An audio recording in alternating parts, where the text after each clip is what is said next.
I can't forget Srimati Sonia Gandhi coming to meet me in jail when all these BJP people put me under jail.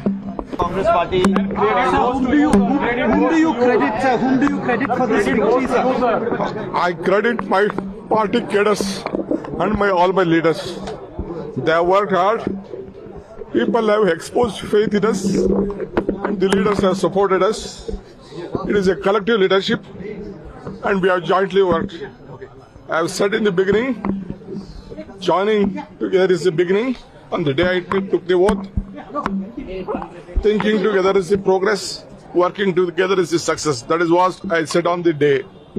I assured Srimati Sonia Gandhi, Rahul Gandhi and Priyanka Gandhi that, and Mr. Mallikarjun Kharge, that I will deliver Karnataka to their fold. I can't forget Srimati Sonia Gandhi coming to meet me in jail when all these BJP people put me under jail. So I rather choose to be in jail than having an office. That is the confidence what Gandhi family and the Congress party in the entire country restored on me. I thank all my leaders in the state, including Mr. Siddaramaiah, all the MLAs, all the party officers and the workers from the block.